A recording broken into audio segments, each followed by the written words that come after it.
like we talked about last night, some good, some bad things to clean up, and looking forward to that. We have a 4-day block here before the guys go into that Labor Day weekend off days. So we'll make sure that every day counts. We'll get guys back healthy, kind of really sharpen in on some things, make sure that we're fresh going into the weekend, and then start our preparation in earnest on Carolina coming out of Labor Day.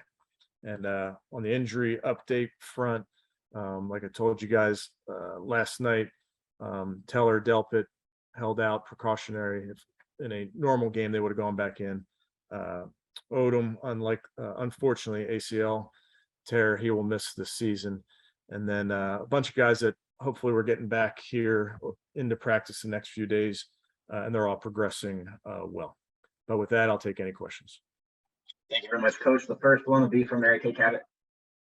Yeah, Kevin, can you just address, you've had a little bit of a lack of continuity because of all the injuries on your offense, Michael Woods, David Bell. I mean, the list goes on and on. What can you do between now and the opener to make sure that those guys are working as a cohesive unit? And do you feel like you're kind of playing catch up at all? Not really, Mary Kay. I think you're right in that you have to make every one of these practices count as we get forward, as we move forward, and guys return from injury and those type of things. But kind of like we talked about with evaluations, all of this is a body of work. So it's all the work that you've done in the spring, that you've started in training camp in these preseason games. I think they all add up to get you ready to play week one. But injuries are a part of this game. I would venture to guess all the 31 other teams are dealing with similar things where guys are in and out of their lineup. You just gotta navigate it. Thank you. Thank you, Mary Kay. Scott Petrick, go ahead. Hey, Kevin, I got a couple injury things for you. AJ Green and Ronnie Harrison Jr., are there anything significant there where they could miss time? No, expect those guys to be ready for week one. Okay. And then from a roster evaluation standpoint, when guys like Michael Woods II and Chase Winovich miss a bunch of time in camp, how hard is that to kind of figure out if they should be on your roster when you get to week one? Yeah, I think it's part of it, Scott. That's something that really, those type of things seem to happen year in and year out, where you lose a guy and you got to really go off what you saw prior to losing him, and then go off of your evaluation on when you acquired said player.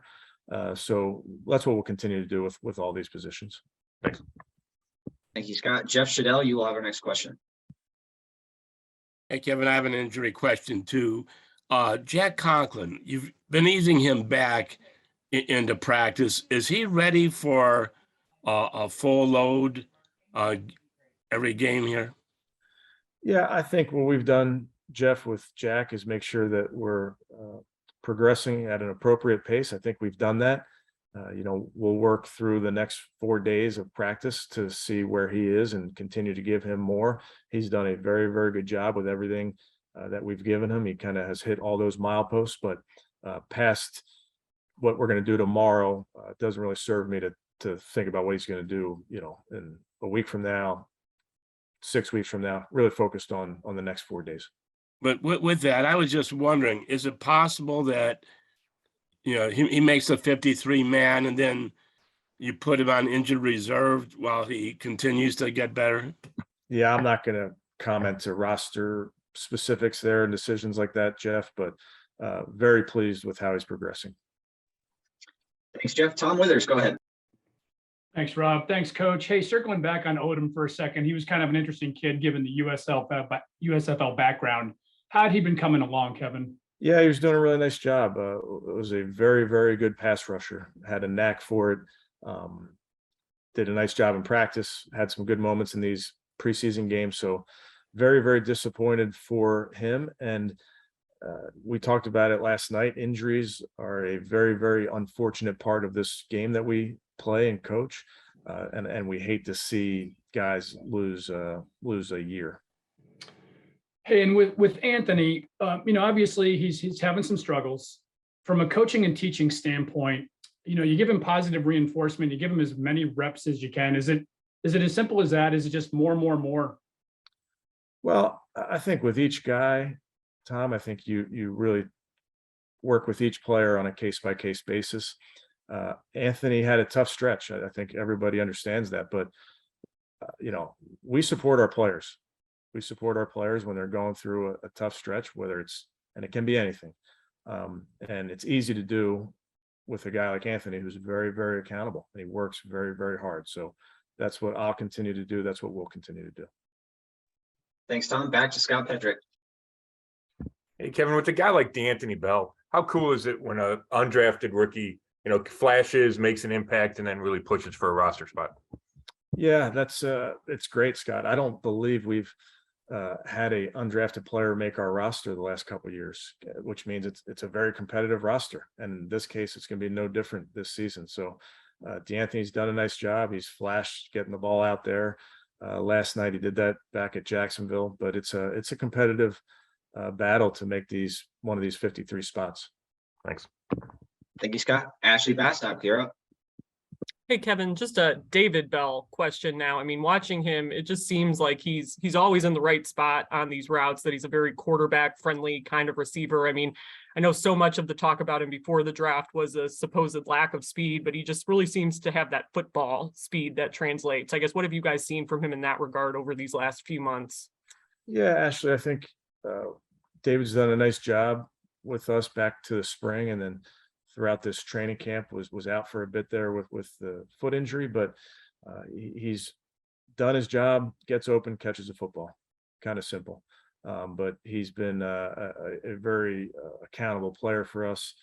He works very hard in the meeting room, knows what to do. And then it's just a matter of reps. And if I'm not mistaken, he missed the first preseason game, got him some reps in that Philly game, got him some more reps last night. So it's all part of the process for a young player. Thanks. Thank you, Ashley. Mary Kay Cabot, go ahead. Yeah, Kevin, just wondering, how is your return game shaping up in the absence of Jakeem Grant? And do you feel like, do you guys possibly have the luxury of keeping somebody on the roster that will primarily do that the way that Jakeem was going to? Yeah, it's a good question, Mary Kay. Kind of talked about it last night. I do feel confident in multiple guys on our roster to do those jobs. I think it's our job now to sort it out and figure out who we want to do it week one and who's going to be available to do it week one and those type of things on the roster. But I do feel confident that we have multiple guys that are capable of both those jobs. And is Michael Harley somebody that has really caught your eye in terms of, that type of role and some of the other things that you've seen him do? Yeah, I think for all the young players, Mary Kay, it's definitely an example of the more you can do. So if you can help covering punts, or you can help as a returner, whatever it may be in the special teams, that always helps you, as it becomes competitive to make this team. Thanks, Mary Kay. Let's go to Scott Petrick again. Hey, how's Isaiah Thomas been able to handle dealing with playing with the cast, practicing and playing with the cast? Yeah, it's a challenge, Scott. I don't know how hard a challenge that is. It looks hard with, having one hand, but he's a very tough football player, very aware around the ball, uses his hand or hands well. But a guy that we've been impressed with throughout the time we've had him.